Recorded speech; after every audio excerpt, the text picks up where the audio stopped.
Our next session is dedicated to women glory, women leaders in the business of cashew.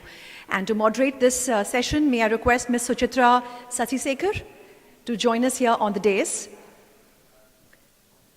Our other panel members, Ms. Nunana Ado, Communication Officer, Cashew, Ms. Chenging, Director, China Chamber of Commerce, Ms. Etome Epse Hamowa, Hamadjan, Cameroon, Ms. Solini Prince Agbojan, and Ms. Lucia Sebastio Antonio, Head of Economic Analysis, Cashew Promotion Institute, Mozambique.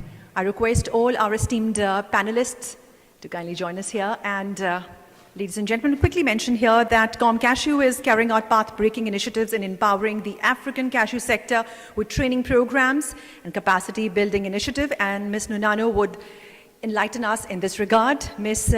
Chenging is the Director of China Chamber of Commerce on foodstuff, natural products, animal byproducts in China. In her role as a director, Ms. Chenging has been playing a very, very instrumental role in sharing information, connecting markets, participants with China nut industry. Ms. Hamowa is from New Region, Cameroon, and she's working on developing the cashew sector in her country. And we'll hear about her experiences later on. And capital flow to cashew sector is very, very vital.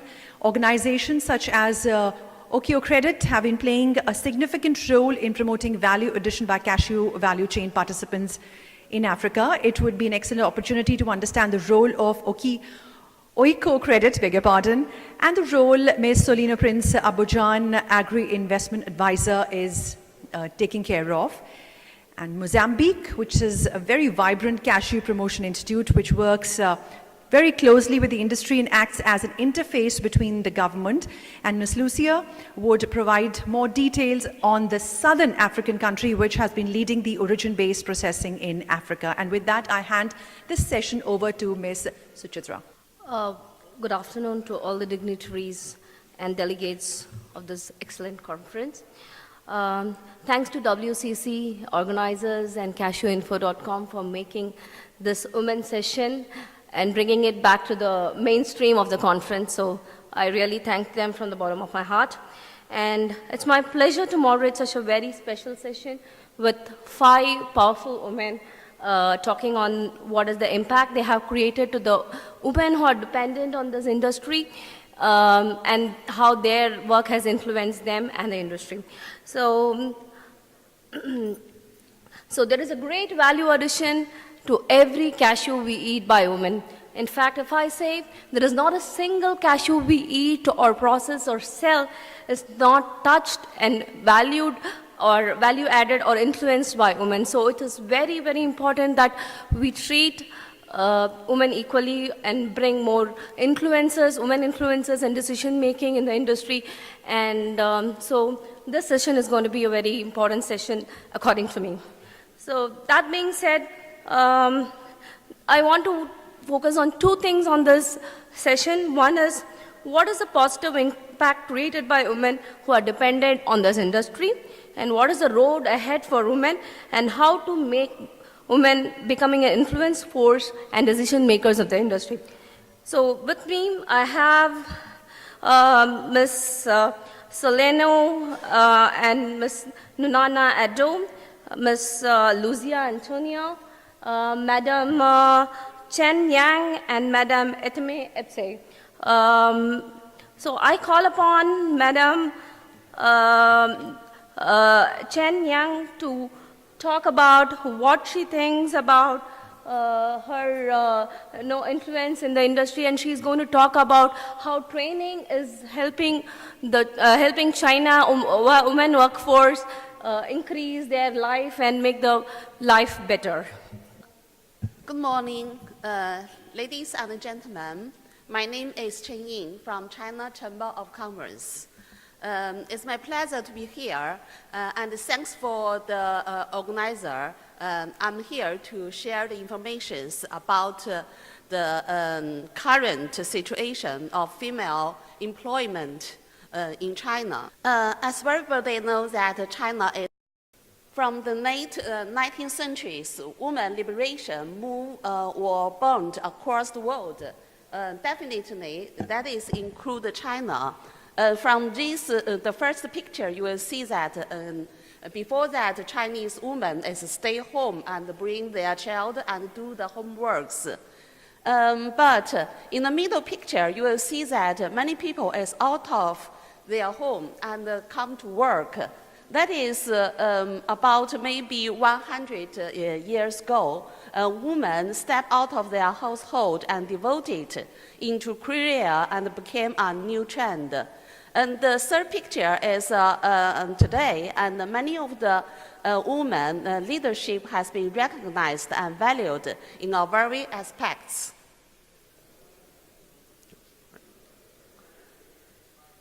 But some big changes in recent years, you will see that from and opening up policies in 1978 fastened course in China of women's further liberation.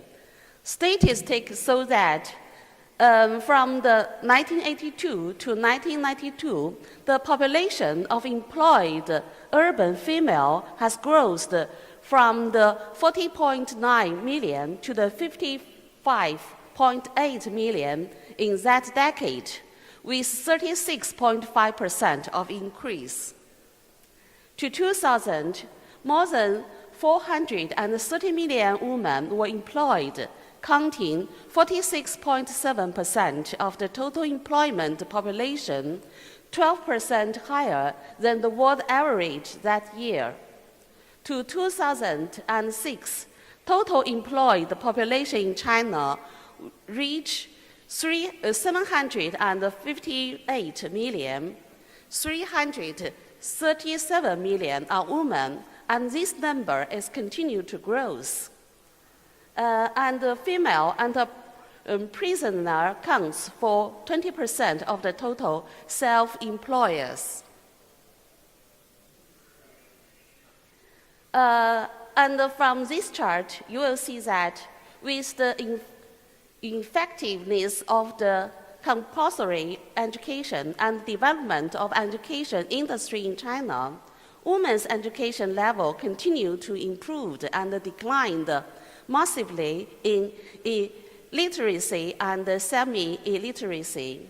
Statistics show that the average year of the female education average age is ranges from the 18 to 64 are 8.9 years, slightly higher than the international level. To 2012, 44.1% of the female are junior high school educated, 10.4% are senior high school educated, and 0.3% are college educated or above. And also, in Chinese history, you will think that 1978 is very important because that year China is reform and opening up to the outside world.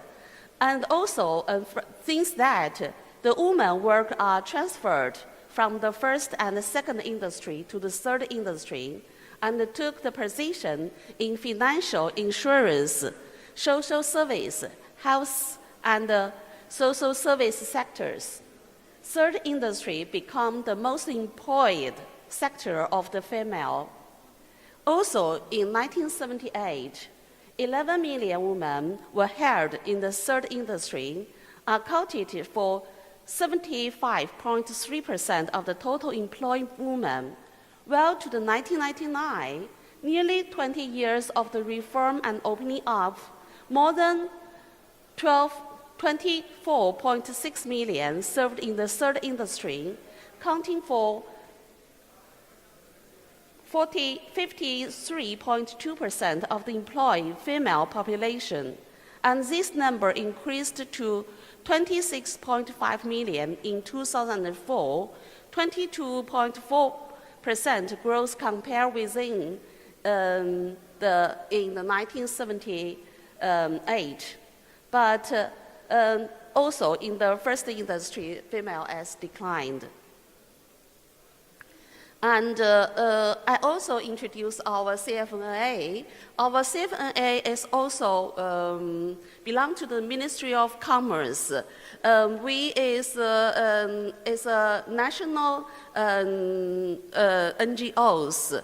But I will give some the figures. You will see that the situation of the Chinese female position in China.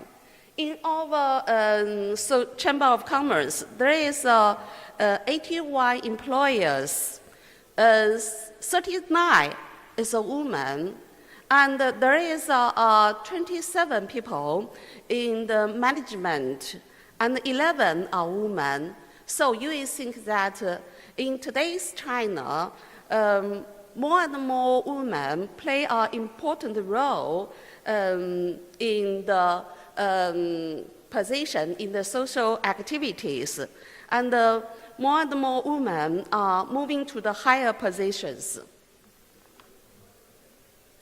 And you will also see some pictures.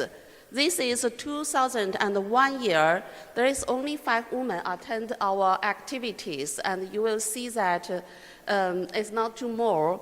But this is 2004, and more people and more managers of the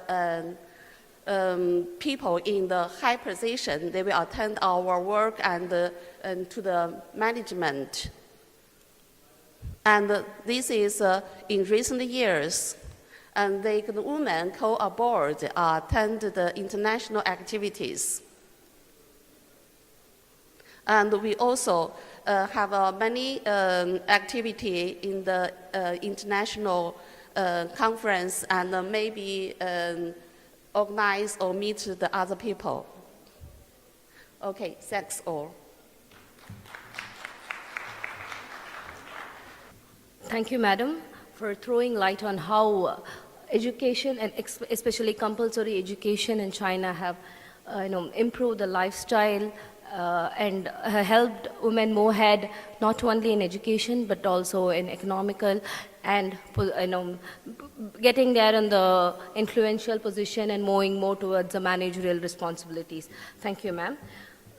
Next, I invite Nunana Ado from Cashew, who is a communication advisor, and she's here to share about her work and how they focus on women involvement in processing and decision making in the industry. Good afternoon, ladies and gentlemen. I'm here today to talk to you about the involvement of women in the cashew sector. Now, briefly about the Cashew Women Platform. We put this platform together a few years ago to bring women together to discuss issues pertaining to the cashew sector, to discuss pertinent information concerning market analysis, and then other information that would help them to make decisions concerning their businesses and the aspects of the value chain in which they are involved. Now, we also sought to, and still seek to, highlight the contributions of women to the sector all over the world, in Africa, in Asia, Europe, and then the US. Now, we have succeeded over the years in drawing attention to an overlooked group that I'll term it to be, that's women in the sector. And this includes women who are in research, women who are in processing, in production, who have large plantations in Africa, and then are exporting to processing countries in Asia as well. There are some women in Africa who are also involved in large-scale processing. And these are stories that we've told of these women to inspire others and bring others or other women on board. Now, some of our successes, as I mentioned earlier, we've been able to create an active exchange platform and mentoring platform as well for younger leaders who are coming up and women who are already in the sector, to serve as a form of encouragement to them to do better in their businesses as well. We've been able to publish 4 books with stories of women who have succeeded in the sector, how they did it, how they were able to brave the storms and get to where they are. And this has served as a source of inspiration to younger leaders who are coming up. We've also been able to have meetings where we've had strategic discussions to draw the attention of stakeholders in the sector to issues concerning gender or concerning women in the sector.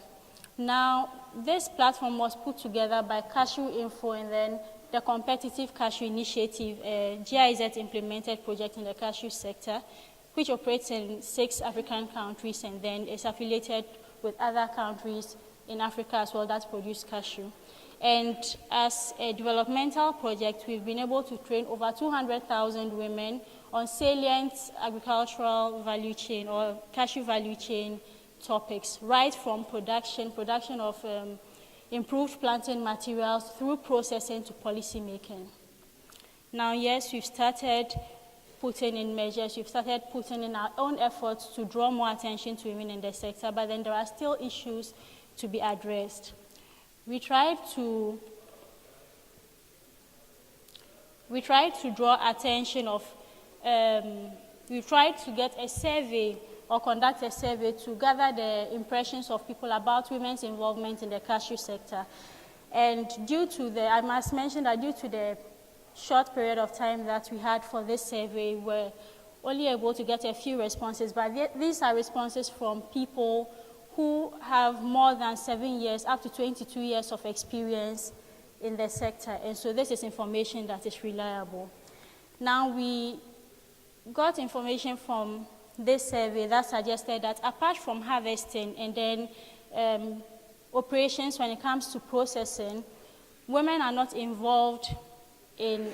highly involved in management positions, decision-making positions, and then ownership of plantation or processing plants. So then, as you can see from the data displayed here, we have women dominating when it comes to harvesting, but then with ownership and the management of plantation, men dominate, and you can see the difference in there. Processing also showed the same trend. Operations has to do with sorting, peeling, packaging, and the like, and then women dominated. As you can see, we have about 85% of women there, whereas men are about 15%. And then with the other parts, when it comes to management and then ownership of processing plants, men dominate. And you can see the sharp difference in the number of women involved there, whereas they actually are into operations and should actually be in a better position to propose solutions that actually work. Now, when it came to policy making, trading, and then research, the same trend was observed.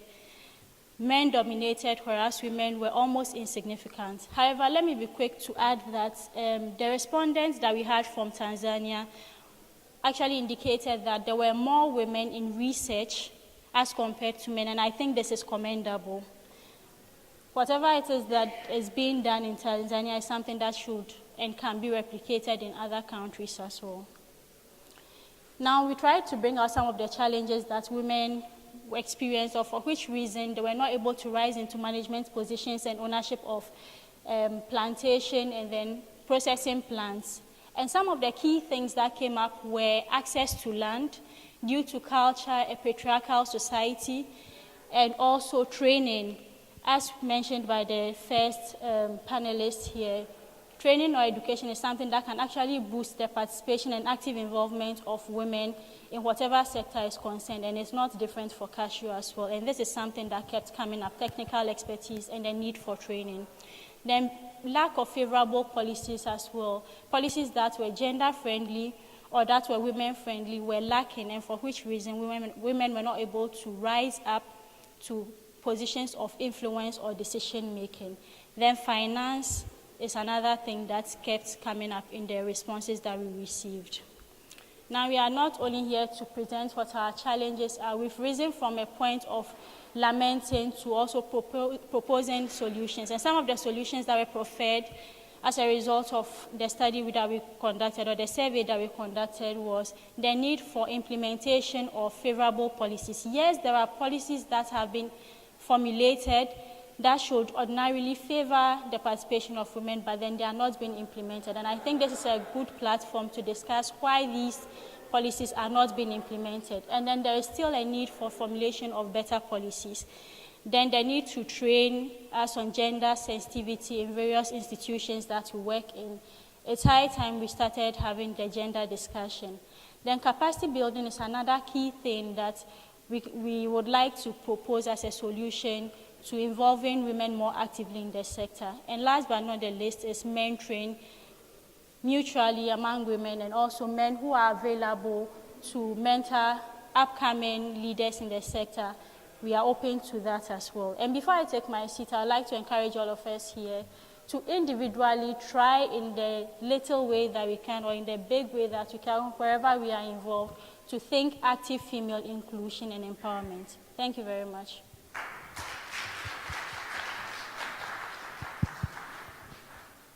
Thank you, Mr. Nana. It was an excellent presentation, and as you rightly said, women should move forward and get involved herself in the decision making and policy making, and they should equip themselves for this. So, and everybody in the sector should support it. So, next I invite Ms. Soleno Prince from Okio Credit. No cashew industry or project can be successful without proper financing, and Okio Credit is doing an excellent job in that, especially in creating an impact in rural women and children. So, may I have your presentation, ma'am? Thank you. Ladies and gentlemen, dear delegates, good afternoon. I'm happy to be with you today to discuss about the role of women in the cashew sector and to share my little experience, let's say, on the financing side. I am in charge of investment in the agriculture sector for Oikocredit in West Africa, and especially in West Africa.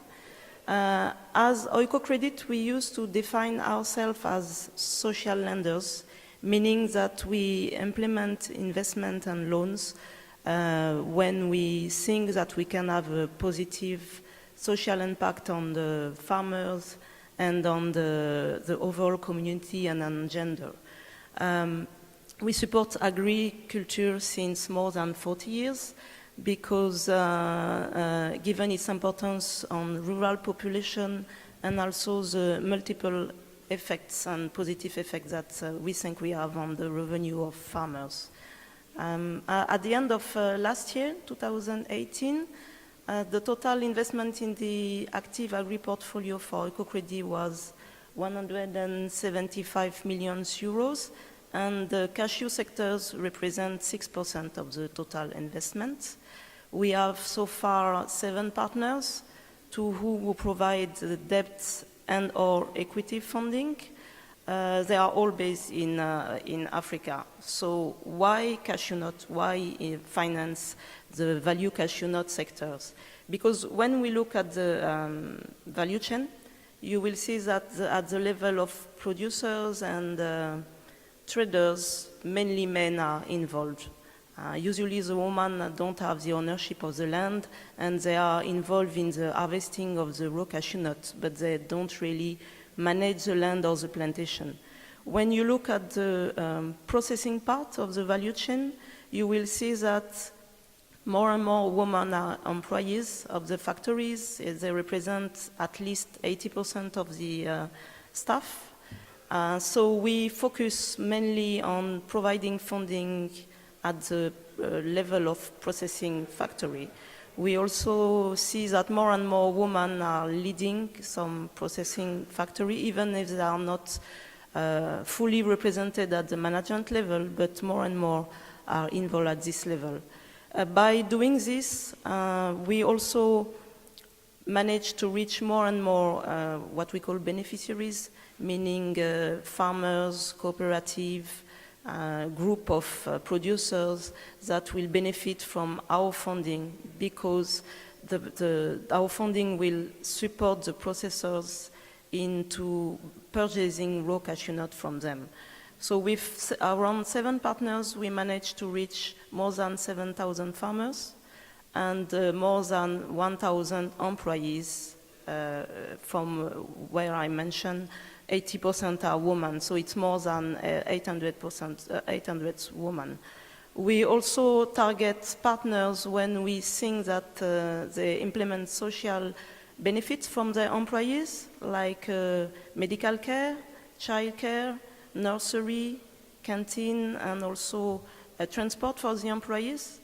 And as a social lender, we really still plan to increase our growth in the portfolio or in investment in the cashew sector, and also to discuss and identify how we can support more the empowerment of women in this specific value chain, but not only, also in other value chain. Thank you. Thank you, ma'am. Definitely, you're doing a great job creating so much of employment, 80% of women employment. So it's a really a commendable work. Next, I call upon Madam Ethemi Epsey from Cameroon. She is doing an excellent work of creating, great value in the cashew industry. She's just started her, project on creating cashew crops using economically poor women from her country. May I have her presentation, ma'am? Mesdames, Messieurs, bonjour. Je suis Madame Ethemi Epsey, présidente de l'Association Fédération nationale des femmes rurales entrepreneurs, agrobusiness au Cameroun. Notre association a pour but la promotion de la femme rurale dans le domaine de l'agriculture et de l'entrepreneuriat. C'est un honneur pour moi de participer à cette grande conférence pour représenter la femme rurale du Cameroun. Cameroun qui est une Afrique en miniature, dont l'économie repose particulièrement sur l'agriculture. Malheureusement, malgré un potentiel estimé à plusieurs milliards d'hectares sur 164 000 km², nous n'avons que 700 hectares d'anacardiers recensés pour un rendement de 600 tonnes par an, vendues au Nigeria voisin. J'ai donc ainsi l'honneur de vous présenter ce projet qui a pour but de développer la production de la noix de cajou dans la zone septentrionale du Cameroun. Et nous sommes là pour lutter contre la pauvreté de la femme rurale. En fait, au Cameroun, la femme ne connaît pas l'acajou. Quand on prend l'acajou, on suce le jus et on le jette. On ne sait pas l'importance. Donc nous sommes là pour venir prendre des ressources, des forces, pour faire la promotion de l'acajou afin de lutter contre l'avancée du désert et par conséquent lutter contre le réchauffement climatique qui devient de plus en plus un problème dans les régions septentrionales du pays, pour lutter contre les groupes djihadistes, parce que les enfants sont recrutés quand ils n'ont rien à faire dans ces groupes-là, pour lutter contre la pauvreté et la maladie de la femme qui souffre énormément dans notre pays. Nous voulons créer, en travaillant dans l'acajou, pour créer les écoles et favoriser le travail et l'épanouissement de la femme et à les aider à apprendre des métiers pour l'évolution de la femme rurale. Je vous remercie.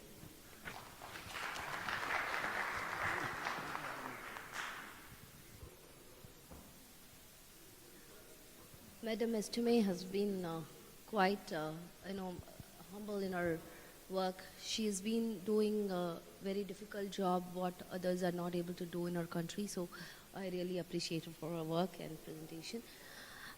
Next, may I call upon Ms. Lucy Antonio from Cashew Promotion Institute, Mozambique, who is working on the ground level to know about cashew value chain and the influence of women towards those value chain. Thank you very much. Good afternoon, everyone. It's a great honor to share this platform. I will share the gender contribution on cashew value chain in Mozambique. To begin with, I would like to say that the long-term policy goal in Mozambique is to process all cashew production in domestic market. So, supporting women's or small-scale processor represents a huge opportunity to increase domestic processing. And in Mozambique, women are not only involved on processing, they are also involved in key areas of intervention. And on the past 2 years, we had an increase of 30%. We have women on production, women on integrated pest management, as a service provider, and clearly they are dominating a domestic market as workers. We brought some pictures to share with the panel and the guests. We have women on nursery doing the grafting seedling. Nowadays, we have women as a service providers. On the factories, we have women on processing, manual grading, and peeling.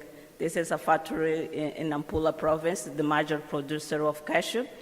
And on the south of the province of the country, we have a factory, a small-scale factory called Cashew factory. Is managed by a woman. She started to use rudimentary techniques.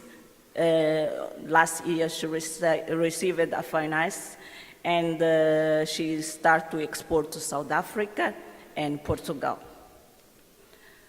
Annually, Mozambique organizes a cash fair trade, and we brought small-scale processors. Those women are the ones who supply domestic market. And during this trade fair, they were able to sell the contract with restaurants, hypermarket, and five-star hotels. Besides, we have an exhibition of different cashew byproducts by Cashew team.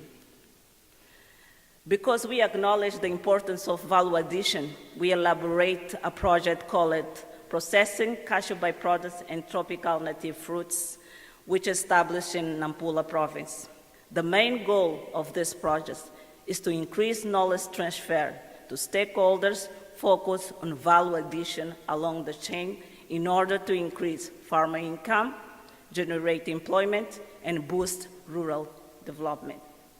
This is the matching fund between Cashew and Cashew GAZ. Thank you very much. The cycle of the project is 2 years. So along this year, we will be undertaking the main activity. We start to rebuild the factory and acquire machinery. On December, we start with the first training session. We can see cashew beef.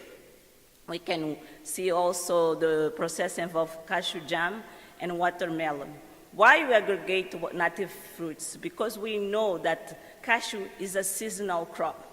So in order to continue the activities along the year, we are including as well native fruits. We also, during the session, we prepare alcohol, apple juice, and jam, and pineapple juice, and mango. So to hand off with my presentation, I brought the potential innovation pathways. Clearly, capacity building is very important, it's crucial. We need to organize women into groups or associations. We need to focus on post-harvesting procedures, management, marketing strategy, how to elaborate a business plan, and show the woman the cost and benefit of value addition and what is required to process good products with quality. Because we want to diversify products, one of our weaknesses is to link a service provider with a small-scale processor regarding the packaging. Actually, our value chain is focused on production of nuts, so we want to redesign our cashew value chain, include cashew byproducts. Important is to have good relationships, good policies, contacts with institutions, firms, and also including academia. When we talk about integrity, we are focused on price transparency and also including traceability system. To end up, we need to innovate our business model and focus on inclusive financing. That's just my hand of the presentation. Thank you very much. Thank you, Madam. Yeah, we should go inclusive and involve women more in the technology and add them in different phases of the value chain and influence them. So that was an excellent presentation. I have few questions to all the panelists to throw more light on your work and what you expect and what is the way forward for women in cashew industry and how to make them influencers in decision making. My first question is to Ms. Nunana. In 2012 and 2018, you have got award on gender inclusion, and how do you think we should implement this gender inclusion across the cashew industry, across the globe, and how do you think will that influence the industry? Okay, thank you. Yes, you're right. We won awards for gender inclusion on our projects, and that's because then we train more women. We also have a quota, a percentage of women that should be part of our training programs as a project. And over the years, we've done this and we've succeeded in bringing women to the forefront, in bringing them into decision-making positions, in empowering them to earn more and also support their husbands, which has actually been a fear by some men that empowering a woman financially would actually make her unsubmissive to the husband. But actually, this is not right. This is not true, because then these are women who have gone on to support their husbands financially and also with decision making, because then when you empower a woman, she thinks differently, she brings better suggestions to the table. So yes, training women is one of them. Right from the inception of a project as well, having a plan to include a certain percentage of women or having a plan to include women also helps to make the discussion a bit diverse, bring on board new ideas, and actually results in bigger results or impacts for the society that you intend to influence. Thank you. That's really great, because every woman brings a different perspective. So it should be an inclusive decision making, and of course training women will make them equip themselves to these inclusive decision making. I really appreciate the answer you have given. Madam Chen Yang, how do you think women should equip themselves in the time of mechanization and automation and to be the influencers in decision making? Thank you very much. I think it's very important questions. I think there is three abilities you should take. First, I think that as the woman, she should take part in the policies, and he who raise his politics to take part in the politics. And because through this way, you could enter into the mainstreaming, and this is the first. Second, I think that you should raise the ability to management, and just like this. You have the management and you can raise your position in your company or enterprises. The second is that you should run your family very well. I think that, in my opinion, I think that the family is very important for the woman. In the family, you could very show your kind and your intelligence, and you can arrange your family very well. That will help you to raise your position in society.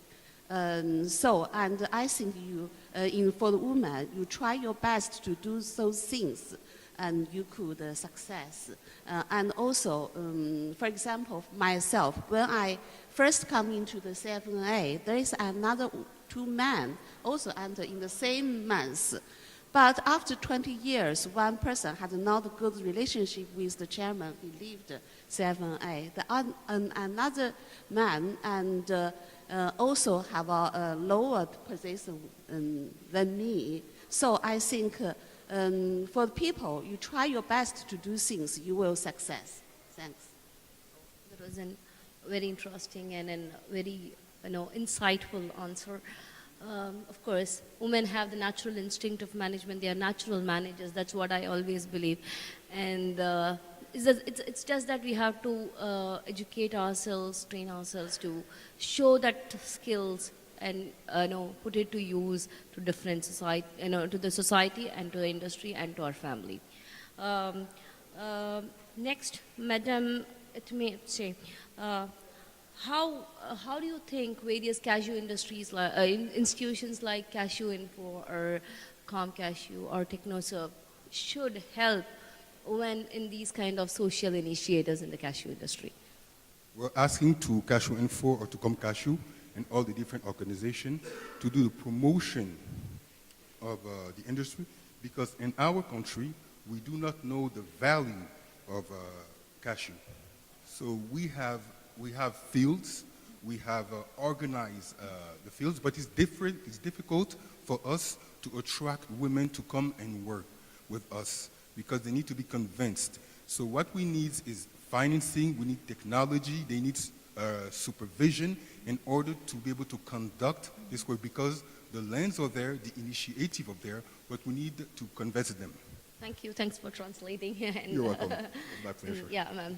That's really an insight. I think the institution will hear to you and will support you in this great cause. Madam Lucia Antonio, how do you monitor the contribution of women in the cashew value chain? Is there a system and process that you have put in place to monitor? Thank you very much. In Inkaju, we have a policy where we have the monitoring system, and you have disaggregated data per sex. So by doing that, it's able to see where the women are involved. For instance, in production, we know that they are involved on grafting, on integrated pest management, on processing. So we monitor them and we assist them, we provide the technical assistance until they leverage the knowledge. It's important to notice that women are very motivated and they know exactly what they want. Basically, when they have a role model as a woman, they are able to present the constraint, and they present the constraint with solution. So we have a database, and we follow the women, the progress of the women. And with this project of processing cashew byproducts, we have women moderating all the training session, which for us is a great achievement. Thank you. I see a great influence in this one thing and this one. Ms. Solino, where do you think more effort or should go in the investment towards women empowerment? Where investment should go? Where is the focus area for women empowerment, especially in terms of investment? Thank you. In the cashew nut value chain, as I mentioned, I think it should be at different level. At the processing side, because it employs more and more women, depending the type of technology and equipment the manager wants to have, but women are mainly in charge of peeling and sorting and everything. But I think the education and training is also quite important, especially to support women to reach to management position, to be able to take the lead of the processing plant, or even to decide about purchase, selling, and everything. So education is key. So this is where we can support also by providing capacity building, technical assistance. I think this is where we can support. Thank you, ma'am. So to wrap up the session, all I want to say is women have to roll up their sleeves, shouldn't depend more They should equip themselves technically, they should educate themselves, and of course, the family support is very important, and the society support is also important to educate women, to give them more technical knowledge. So this is a key, I think I understand from there. That's when women can be in the managerial position, can be in the policy making, can be in the decision making, and can create key differentiation in the industry. So with that, I thank you all the panelists for such a wonderful and insightful session. Thank you. Thank you so much. We'd like to congratulate and thank all our panelists for leading the way and, of course, spearheading the cause of women empowerment in such an exemplary style. Congratulations and many thanks to you. And with that, we come towards the end of the session. But before that, we request our moderator, Ms. Suchitra, to kindly present a memento as a token of gratitude and best wishes to all our panelists. Starting with Ms. Nunana Ado.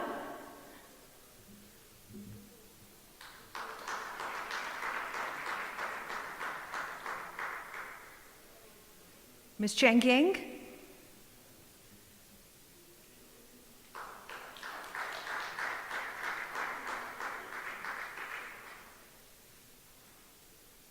Ms. Hamowa.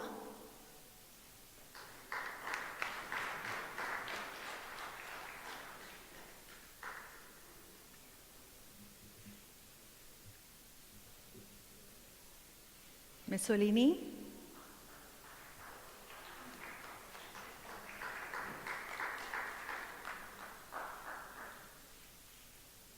And Ms. Lucia.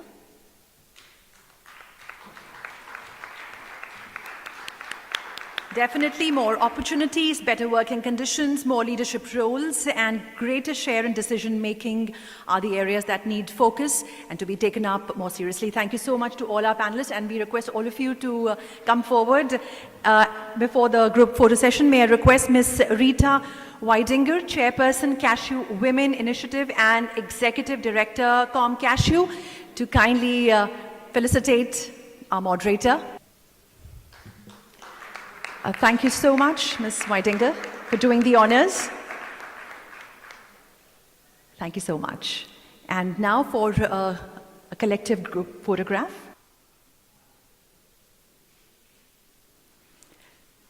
CashewInfo.com has a very special gift for all our panelists here, a lovely scarf to mark the occasion.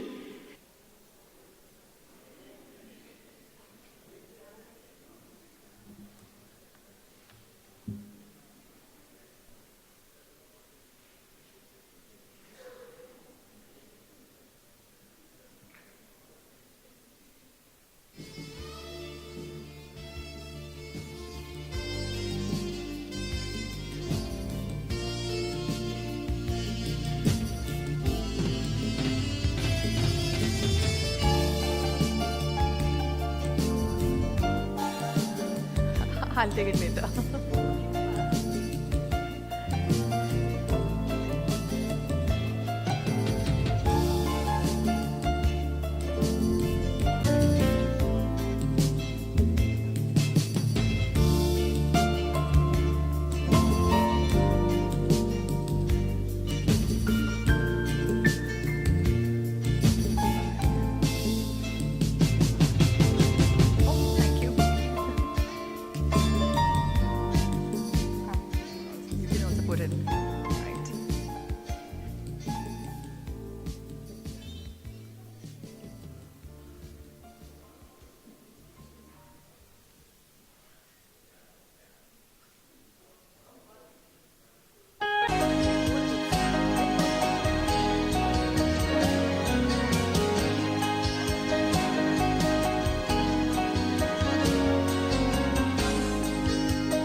So saluting cashew women in the industry.